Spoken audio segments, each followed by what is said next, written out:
안녕하십니까. 합격의법학원에서 관세사 1차 무역영어 강의하고 있는 유태균입니다. 이제 저희가 모의고사 부분이 시작이 됐어요. 그래서 모의고사, 실전 모의고사라고 해서 총 8회로 진행될 예정이고요. 40문제씩 해서 45분 정도로 진행할 예정입니다. 실제 시험장에 가시면 보통 관세법을 한 35분 전후로 해결을 하시고 무역영어를 45분 전후로 해결을 하시는 것을 추천을 드려요. 아무래도 관세법이 좀 더 푸는데 시간이 금방 걸리기도 하고 무역영어가 이제 양도 많고 이제 영어로 되어 있기도 하다 보니까 시간 배분을 조금 더 무역영어 쪽에는 쏟으시는 게 좋을 거다 라는 말씀을 드리겠습니다.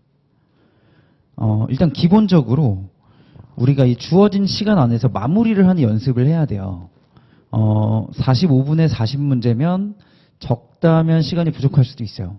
시간이 부족할 수도 있는데 그 부족한 시간 내에 버릴 건 버리고 찍을 건 찍고 하는 연습도 분명히 필요하다.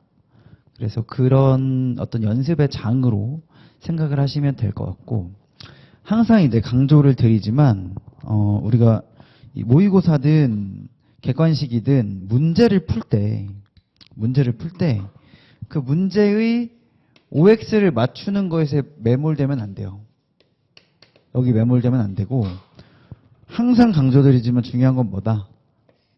이 문제가 어느 협약의 어느 조항에서 출제가 됐는지를 파악을 하고, 설령 내가 공부할 때 뭐 3대 협약, 주요 협약이라고 해서 자주 출제되는 범위가 아니라고 넘겼던 부분이라고 하더라도 문제에 나왔다면, 내가 문제로서 그 조항을 접했다면 한 번쯤은 리뷰를 해보자 정도의 개념으로 이용하시면 되고, 이 OX에 매몰되면 안 되고 결국에는 협약 원문이 가장 중요하다. 왜냐면 이 모의고사 과정을 비단 저만 그런 게 아니고 강사분들이 문제를 만들고 해설을 달고 하는 과정에서 어쩔 수 없이 강사의 주관이 들어갈 수밖에 없어요. 물론 저희가 이제 객관적인 지표도 예를 들면 뭐 작년의 출제 비율, 재작년의 출제 비율, 뭐 3대 협약의 비중이 몇 프로 이런 거를 최대한 고려를 해서 문제를 출제하고 해설을 작성을 하지만, 어쨌든 강사 개인이 문제를 만들고 해설을 붙이는 과정이다 보니 개인의 주관이 들어갈 수밖에 없다. 그래서 우리 1차 시험 문제를 강사들이 내진 않잖아요. 그러니까 이 OX, 맞추고 틀리고에 매몰되면 안 된다. 협약 원문으로 리뷰하는 데에 중점을 두셔야 된다라고 말씀을 드리고 싶어요. 이렇게 보시면 되고요. 일단은 시간 안에 문제를 다 푸시는 게 쉽지 않았을 것 같기는 해요. 시간 안에 문제를 다 푸시는 것 자체가 쉽지 않았을 거다. 그래서 저희가 이제 무역영어를 항상 말씀드리지만 100점 맞으려고 공부하는 시험이 아니에요. 100점 맞으려고 공부하는 시험이 아니라 무난하게 한 75에서 80점 정도를 기대하고 있습니다. 이 정도를 기대하고 있어요. 100점 맞으면 너무 좋죠. 너무 좋죠. 근데 이제 현실적으로 어려우니까 이 정도를 기대하고 문제를 푸시되, 45분의 40문제를 어쨌든 다 해결하는 연습은 반드시 필요하다. 그래서 지금 우리가 하는 이 과정이 그걸 연습하는 어떤 과정이다 생각해 주시면 될 것 같고, 그럼에도 불구하고 가장 중요한 건 협약의 원문 내용으로 리뷰하는 것이 가장 중요하다. 그 정도로 저희 과정을 이해해 주시면 될 것 같습니다. 자, 해설 바로 들어갈게요. 41번입니다. 괄호 안에 적당한 무역 서식을 고르시오.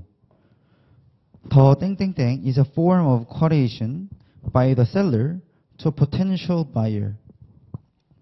잠재적 매수인에 대한 어떤 양식을 제공하는 거래요. It is an invitation to the buyer to place a firm order. 자, 거기에 밑줄을 쳐주셔야 돼요. 지금 읽었던 it is an invitation to buyer to place a firm order.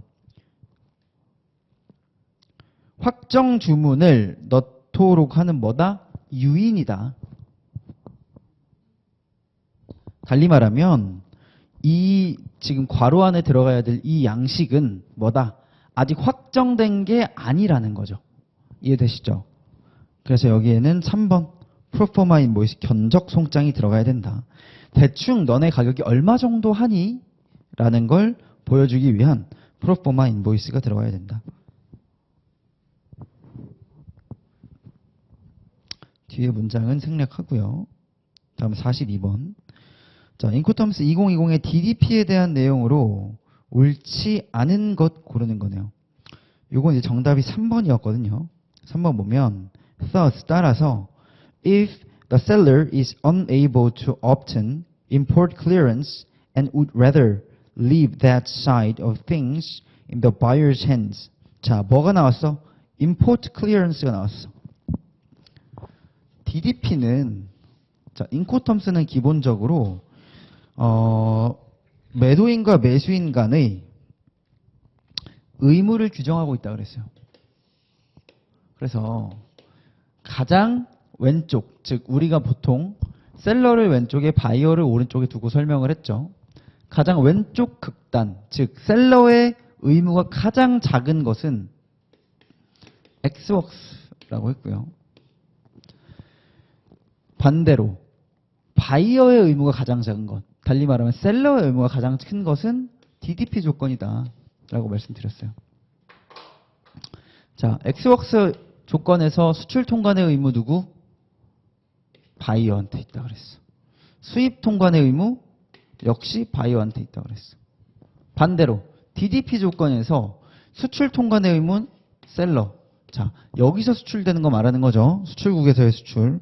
반대로 수입국에서의 수입 통관 의무 역시도 셀러한테 있다고 했어요. 자, 유일하게 셀러에게 모든 통관 의무가 부과된 게 DDP라고 했는데 인코텀스 서문에서는 뭐라고 하고 있냐. 자, D조건을 유지하면서 통관 의무만 면제하고 싶어 매도인이. 그러면 어떻게 가야 돼? DAP 또는 DPU 조건을 쓰세요라고 이야기를 하고 있죠. 근데 우리 3번 선지를 보면 would rather leave that side of things in the buyer's hands. 그 부분을 매수인의 손에 넘기고자 한다면 in the country of import, then the seller should consider choosing DAP라고 돼 있어요. DAP. 자, 일부 맞아. DAP 맞는데 뭐까지 들어가야 맞겠어? or DPU라고 들어가야 정확하게 맞는 문장이 되겠다. 그래서 3번이 틀렸다.